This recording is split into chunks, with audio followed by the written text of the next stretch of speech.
Hello juniors, दोबारा तुम्हारा स्वागत है अपने अपने लाइफ प्रोसेस के दूसरे पार्ट में।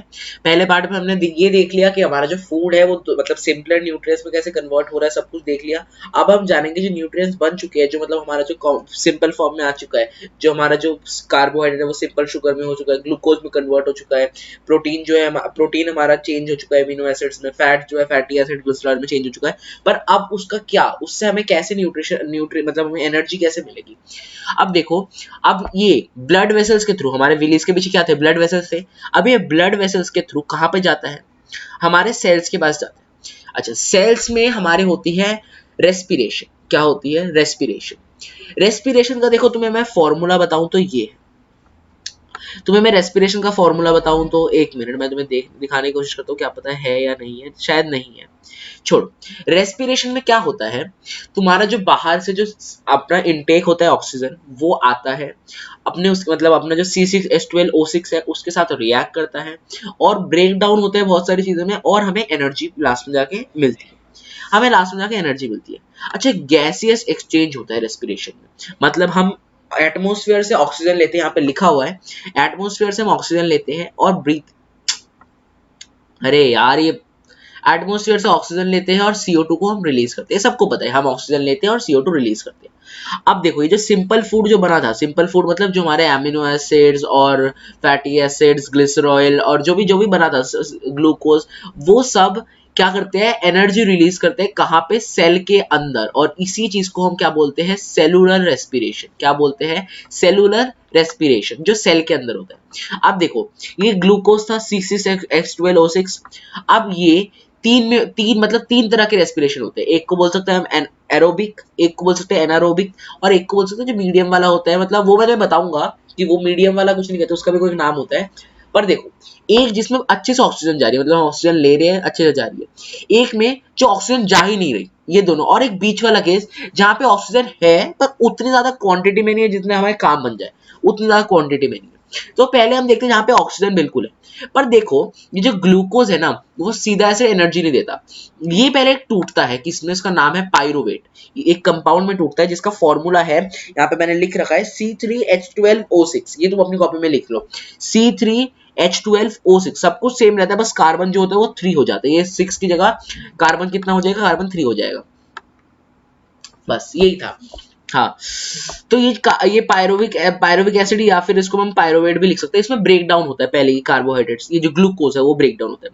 अब ये बन गया, ये हर में बनेगा। आप सोचो, अब ऑक्सीजन आप अपनी प्लेंटी में आप आराम से रेस्ट कर रहे हो, आपके पास ऑक्सीजन अच्छे से है, तो अब क्या होगा, ये माइटोकॉन्ड्रिया में ब्रेक होता है। माइटोकॉन्ड्रिया में क्या होगा, इसमें ये जो पायरोवेट है, ये जब एनर्जी रिलीज करेगा, इसमें क्या होगा, CO2 वाटर और एनर्जी रिलीज होगी। CO2 रिलीज होगा, ये जो पायरोवेट है ब्रेक डाउन होगा किसमें, CO2 में। CO2 रिलीज होगा जो हम निकाल एक्सक्रीट आउट कर देंगे, वाटर होगा और हमारे एनर्जी होगी, एनर्जी बनेगी। अच्छे, अगर ऑक्सीजन तो अच्छी खासी एनर्जी बनेगी। अब देखते हैं, जब ऑक्सीजन होगा ही नहीं, ऑक्सीजन होगा ही नहीं, तो ये पायरोवेट जो है वो इथेनॉल बन जाएगा। इथेनॉल, CO2 और थोड़ा मतलब बहुत कम एनर्जी, बहुत ज्यादा कम एनर्जी, ठीक है ना। तो उसमें देखो, जो ईस्ट वो सब होते हैं उनमें ज्यादा ऑक्सीजन होता नहीं, तो उनमें इथेनॉल प्रोड्यूस होता है, इथेनॉल, CO2 और एनर्जी। जब तुम मैदा को रख देते हो एक जगह पे, उसके अंदर ईस्ट होता है, तो थोड़े दिन बाद थोड़े देर मतलब एक दिन बाद तुम क्या देखते हो, वो मैदा जो होता है वो पहले की जगह थोड़ा सा फूल चुका होता है, इतना हो चुका होता है। तो वो जो CO2 होता है वो ट्रैप हो चुका है इसके अंदर, तो वो CO2 ने क्या कर दिया, इसका वॉल्यूम बढ़ा दिया, इसलिए ऐसा हो रहा है। साथ में एनर्जी भी बन रही है, ठीक है ना, एनर्जी भी देता है ईस्ट को। अब जानते हैं, अगर मतलब थोड़ी सी मतलब सफिशिएंट नहीं है ऑक्सीजन, तो क्या होता है, ये कब होता है, जब सोचो तुम लोग बहुत फिजिकल वर्क कर रहे हो, पूरा दिन तुमने फुटबॉल खेला, पूरा दिन तुम्हें मसल्स में क्रैम्प्स आते हैं ना, मतलब वो बोलते हैं ना, नस पे नस चढ़ गई, वो चीज आती है ना तुम्हें। तो वो किस लिए होता है, वो देखो, जब तुम्हारे अच्छे से ऑक्सीजन नहीं है, ऐसा भी नहीं कि ऑक्सीजन है नहीं, ऑक्सीजन है, पर जब तुम्हारे अच्छे से ऑक्सीजन नहीं है, तब क्या होता है, तब होता है क्या, तुम्हारे अब ना CO2 वाटर एनर्जी नहीं बनेगा और ना ही इथेनॉल बनेगा, तुम्हारा बनेगा लैक्टिक एसिड। क्या बनेगा, लैक्टिक एसिड। सेल्स के अंदर तुम्हारा बनेगा लैक्टिक एसिड। वो लैक्टिक एसिड की वजह से ही हमारे नस पे नस चढ़ती है, जिसको हम बोलते हैं क्रैम्प्स आना, वो होता है। तुम देखते होगे ना, सारा दिन भागने का, जब थोड़ी देर आके बैठोगे तुम्हारे पैर में दर्द होगा, थोड़ी देर बाद एकदम से रात को सोते सोते नस चढ़ जाएगी। ये सब जो चीजें होती है वो लैक्टिक एसिड की वजह से होती है, क्योंकि तुम्हारे अच्छे से ऑक्सीजन इंटेक नहीं हुई, तो तुम्हारे वो लैक्टिक एसिड की वजह से क्रैम्प्स आते हैं। अच्छा, अब रेस्पिरेशन जो होता है वो दो तरह का होता है, एरोबिक और एनारोबिक। एनारोबिक और एरोबिक में क्या है? एरोबिक मतलब जो जिसमें ऑक्सीजन है, जो ऑक्सीजन के प्रेजेंस में ऐसा हो रहा है, और एनारोबिक में जो एब्सेंस ऑफ ऑक्सीजन में, ठीक है ना। अच्छा, और एरोबिक में क्या होता है, ये जो माइटोकॉन्ड्रिया में होता है, जो एरोबिक रेस्पिरेशन है माइटोकॉन्ड्रिया में होता है, एनारोबिक क्या होता है, ये साइटोप्लाज्म में होता है। मैंने तुम्हें चारों पॉइंट लिख दिए, तुम सारे पढ़ लेना या एक जगह लिख लो। अगर एरोबिक हो तो उसके अंदर लास्ट वाले क्या CO2 और H2O होंगे, वरना उसमें एल्कोहल या लैक्टिक एसिड प्रोड्यूस होगा। जैसे तुमने एनारोबिक में देखा, ये दोनों है, ये दोनों क्या है, ये दोनों एनारोबिक है, और ये वाला जो है, ये जो CO2 वाला है, ये क्या है, एरोबिक है। अच्छा, अब एरोबिक में ज्यादा एनर्जी रिलीज हो रही थी, आराम से एनर्जी रिलीज हो रही थी, इसमें एनर्जी क्या हो रही थी, कम हो रही थी। तुम जब पूरे दिन काम करते हो तुम्हारे पास एनर्जी कम हो जाती है ना, तो ज्यादा एनर्जी होती नहीं, और ईस्ट वेस्ट के पास तो वैसे ही एनर्जी नहीं होती। तो वही चीज है रेस्पिरेशन। अच्छा, अब ये था प्लांट्स का रेस्पिरेशन या फिर नॉर्मल रेस्पिरेशन। अब अगर हम बात करें ह्यूमन वाले बात की, तो देखो ह्यूमन में हमारे ये वाला डायग्राम देख लेना एक बार, वैसे ज्यादा आता नहीं, पर अपनी बुक वाला देख लेना। बुक ये ज्यादा कंफ्यूजिंग लग रहा है, मतलब बहुत कुछ लग रहा है तुम्हें अगर, तो बुक वाला देख लेना, वैसे सेम ही है सब कुछ, ठीक है ना।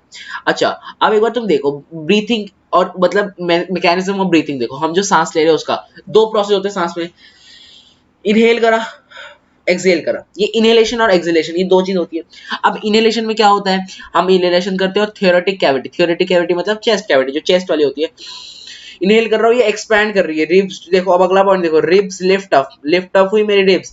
जो डायफ्राम है मेरे, जो ये लंग्स के नीचे डायफ्राम है, बिल्कुल फ्लैट हो चुका है, बिल्कुल फ्लैट हो चुका है, और लंग्स के अंदर जो वॉल्यूम है वो बिल्कुल बढ़ चुकी है, ठीक है ना, वो एंटर हो चुकी है लंग्स के अंदर। एक्सहेलेशन में, अब मैं जब मैं एक्सहेल कर रहा हूँ, थियोरेटिक कैविटी कंट्रैक्ट, चेस्ट कैविटी दोबारा कंट्रैक्ट हो गई, रिब्स नीचे चले गए मेरे, डायफ्राम दोबारा पहले ऐसे हो गया था, अब दोबारा ऐसे हो गया, और जो वॉल्यूम है जो लंग्स का वो निकल चुका, वॉल्यूम कम हो चुका। तो यही सब था ब्रीथिंग में, ठीक है ना, इनहेलेशन और एक्सहेलेशन में। इसके बाद तुम्हारे मैंने डायग्राम दिए है इनहेलेशन का और एक्सहेलेशन का, जो कि ज्यादा जरूरी नहीं है, आता नहीं, मैंने अभी तक जितने भी पेपर देखे थे पिछले साल, एक में भी नहीं था कुछ इसके बारे में। हाँ, तो अभी हम देख लेते हैं कुछ चीजें जो मतलब इस रेस्पिरेशन से तुम्हारा ऐसा कोई वो क्वेश्चन नहीं आता, पर जो मेन क्वेश्चन आते हैं वो तुम एक बार देख लो। तुम्हारा मेन क्वेश्चन आएगा कि हमारे नोज के अंदर नोज हेयर्स और नॉस्ट्रिल्स होते हैं, इन दोनों का मेन तुम्हें रीजन बताओ कि नॉस्ट्रिल्स क्यों होते हैं और नोज हेयर क्यों होते हैं, दोनों का अलग अलग है। नहीं, नॉस्ट्रिल्स बोल रहा हूँ, नोज हेयर क्यों होते हैं और म्यूकस क्यों होता है। देखो, नोज हेयर जो होता है वो क्या करता है, वो तुम्हारे जो डस्ट है उसको अंदर जाने से रोक देता है, मतलब उसको स्टॉप कर लेता है, और जो म्यूकस होता है वो तुम्हारे डस्ट को ट्रैप कर लेता है, ठीक है ना, ट्रैप कर लेता है। ये दोनों होते हैं। एक और क्वेश्चन आता है कि एक्वाटिक एनिमल, अगर तुम मछली को देखो तो बहुत तेज तेज बबल निकल रहे होते हैं उसके मुंह से, बहुत जल्दी जल्दी रेस्पिरेशन कर रहा होता है, कर रही होती है। क्यों कर रही होती है? देखो, हमारे बाहर जो एटमोस्फेयर, पानी के बाहर जितना जो ऑक्सीजन है, पर पानी के नीचे थोड़ा कम है ऑक्सीजन, ठीक है ना। ऑक्सीजन तुम्हें पता है पानी से अच्छे से मिल नहीं पाता, इसीलिए तुम ये बताओ, जब हम ऑक्सीजन लेते हैं, इनटेक करते हैं, तब हमारी कौन सी चीज हमें वहां तक, मतलब ऑक्सीजन को लेके जाती है सेल तक, ये तुम मुझे बताना। अगर नहीं बताओगे एक बार कमेंट्स करके कोशिश करना बताने की क्या कौन सा होता है, गूगल करके देखना, वरना हम अगली वीडियो में अगले पार्ट में ऐसे भी जानने वाले हैं ट्रांसपोर्टेशन वाले में। हाँ, तो अगर हम उसकी बात करें कि क्या होता है, तो देखो, हम हमारे पास ऑक्सीजन गई, ठीक है ना। अब वो पर हमारे एटमोस्फेयर में ज्यादा ऑक्सीजन है, पानी में क्या है, डिजोल्व अच्छे से नहीं हो पाती, कम ऑक्सीजन है, तो वो ब्रीथ बहुत जल्दी जल्दी करना पड़ता है। सोचो, तुम्हारे एक जगह है तुम्हारे पास, मैंने थोड़ा सा एक रोटी दे दी और तुम्हें 10 लोगों को बिठा दिया, और मैंने 5 रोटी दे दी और एक आदमी को बिठा दिया। वो 5 रोटी जिसको दी है वो आराम आराम से खाएगा, अनलेस उसको कोई जल्दी ना हो, वो आराम आराम से खाएगा, बिल्कुल अच्छे से शांति से। पर जो वो एक रोटी जिसको मैंने 10 लोगों को दी है, वो हर एक बंदा बहुत जल्दी जल्दी खाएगा, क्योंकि उसको पता है अगर मैं जल्दी नहीं खाऊंगा तो दूसरा बंदा मेरे से जल्दी खा के फटाफट खत्म कर देगा और मेरे लिए कुछ नहीं बचेगा, मैं भूखा रह जाऊंगा, तो वो लोग जल्दी जल्दी खाएंगे। तो वैसे ही वो जो एक रोटी है, वो तुम सोचो, पानी है उसके, मतलब इसके अंदर पानी, उसके अंदर वाटर के अंदर बहुत कम है, तो उसको जल्दी जल्दी लेना पड़ता है पानी को, और इसीलिए जल्दी जल्दी बबल्स आते हैं और जल्दी जल्दी रेस्पायर करता है। क्योंकि इसका तुम अगर मेन डेफिनेशन लिखो तो लिखोगे, because the oxygen dissolve in water is comparatively less than the atmosphere above water, ये चीज लिखोगे, ठीक है ना। अच्छा, ये सब तो हो गया। अब तुम अगर प्लांट्स की रेस्पिरेशन की बात करो, तो प्लांट्स अपने स्टोमेटा से नॉर्मल रेस्पिरेशन करते हैं, एक्सचेंज ऑफ गैसेस स्टोमेटा से होता है, तो वो सब तुम्हें पता है प्लांट्स की रेस्पिरेशन के बारे में क्या क्या होता है, कि प्लांट्स रात को फोटोसिंथेसिस नहीं करते, सुबह फोटोसिंथेसिस करते हैं, सनलाइट होती है, सुबह वो लोग CO2 रिलीज करते हैं, रात को वो लोग ज्यादा मात्रा में ऑक्सीजन रिलीज करते हैं। ऐसा नहीं ज्यादा मात्रा में ऑक्सीजन रिलीज करते हैं, वो क्या होता है, सुबह जो वो लोग ऑक्सीजन रिलीज कर रहे होते हैं, वो ना दोबारा इसी में काम में लग जाता है। किस काम में? जो ऑक्सीजन रिलीज करते हैं वो निकल जाता है, पर रात के टाइम पे क्योंकि फोटोसिंथेसिस हो नहीं रही, कोई CO2 एब्जॉर्ब कर नहीं रहा, तो जो ऑक्सीजन निकल रही है वो ज्यादा नहीं है, पर जो CO2 निकल रही है वो ज्यादा है, क्योंकि देखो दिन के टाइम में भी CO2 निकल रहा है और ऑक्सीजन भी निकल रहा है, और रात के टाइम में भी CO2 निकल रहा है, ऑक्सीजन निकल रहा है। पर दिन के टाइम पे जो CO2 निकल रहा है वो वापस प्लांट में आ जा रहा है, क्यों? क्योंकि उस टाइम फोटोसिंथेसिस हो रही है, पर ऑक्सीजन तो नहीं आ रहा। पर रात के टाइम पे वो CO2 जो है वो प्लांट दोबारा एब्जॉर्ब नहीं कर रहा, क्योंकि तब फोटोसिंथेसिस नहीं हो रही, तो प्लांट्स के आसपास ज्यादा CO2 भर जाता है, ठीक है ना, भर जाता है। इसीलिए कहते हैं कि प्लांट्स के आसपास सोना नहीं चाहिए। ऐसा कुछ नहीं होता कि भूत होता है या कुछ होता है, इसलिए प्लांट्स के आसपास सोना नहीं चाहिए। तो ये रेस्पिरेशन की वीडियो हो गई, बस इसी यही था रेस्पिरेशन में, ज्यादा कुछ था नहीं। तो मेनली कुछ पूछेंगे कि मतलब रीजनिंग ज्यादा क्वेश्चन आते हैं, क्यों सांस ज्यादा लेते हैं, उनका फंक्शन क्या है, यही सब ज्यादा पूछते हैं। और एक बार अपनी एनसीईआरटी की थॉरो रीडिंग कर लेना। पेज नंबर मैं तुम्हें बता दूं, पेज नंबर 103 जो एक्टिविटी 6.6 है ना, उससे नीचे से लेके एकदम अगले पेज पे पूरा एक बार अच्छे से पढ़ना, ठीक है ना, बिल्कुल अच्छे से पढ़ना। अगर कुछ समझना है तो मेरे से पूछ लेना, वरना यही चीज मैंने तुम्हें समझाई है, यही चीज अगर तुम पढ़ना नहीं आती तो मेरे से कमेंट करके पूछ लेना, मैं आंसर दे दूंगा तुम्हें, ठीक है। अभी रेस्पिरेशन के लिए यही इतना काफी है, और अगली वीडियो में हम ट्रांसपोर्टेशन के बारे में पढ़ेंगे। बस अभी इतना ही रखते हैं, बस उसके बाद ट्रांसपोर्टेशन के बारे में कल पढ़ते हैं, कल या परसों, अभी धीरे धीरे करते हैं, ज्यादा उतनी उसकी जरूरत नहीं है। और मैं तुम्हारे लिए जल्दी एक रिवीजन वाला चीज लाने वाला हूँ। रिवीजन कर रहे हो ना, मैं तुम्हें बताया था रिवीजन करना मस्ट है, वो चीज कर रहे हो नहीं कर रहे हो मुझे बताना। और मैं तुम्हारे रिवीजन की एक चीज लाने वाला हूँ कि मतलब तुम हर रोज रिवीजन कर रहे हो कि नहीं, रिवीजन चेक्स जिसको कहते हैं, वो मैं तुमसे मतलब लाइव आऊंगा, कुछ पूछेंगे या फिर ऐसा कुछ करेंगे, मतलब देखेंगे क्या करना है, पर करेंगे जरूर, ठीक है ना। रिवीजन करते रहना। अभी जितना पढ़ा दिया एक काम करो, अभी 2 दिन तक एक काम करो, 2 दिन नहीं, एक ही दिन लो, मतलब जो जैसे मैंने फर्स्ट डे पे जो पढ़ाया था केमिकल रिएक्शन, कल उसकी रिवीजन मारो, और जो नई वीडियो में डाल रहा हूँ वो पढ़ो। उसके बाद जो सेकंड दिन पढ़ाया था वो अगले, और उसके अगले दिन करो, ऐसे करके हर रोज रिवीजन भी करते जाओ, नया चैप्टर भी। और मैं वैसे भी पूरा पूरा चैप्टर एक साथ तो डाल नहीं रहा हूँ, मैं तो एक उसमें डाल रहा हूँ ना, एक पार्ट अभी डाला, एक पार्ट अब कब डाला, परसों डाला, ऐसे करके डाल रहा हूँ। तो आराम आराम से पढ़ो, ज्यादा जल्दी नहीं है, आराम से करेंगे, ज्यादा भागना नहीं है जल्दी जल्दी, वरना फिर मतलब दिक्कत आ जाती है। और मैं तुम्हें भी ऐसे थोड़े दिन ही पढ़ाऊंगा, चलो उस बारे में मैं एक डिटेल वीडियो बनाऊंगा कि क्या चल रहा है क्या नहीं चल रहा, उस बारे में एक डिटेल वीडियो बनाऊंगा। उसके लिए हम आराम से बात करेंगे, लाइव बिल्कुल बात करेंगे, ठीक है। तो अभी रेस्पिरेशन कर लो, कल ट्रांसपोर्टेशन की वीडियो डाल दूंगा, तब तक के लिए बाय बाय।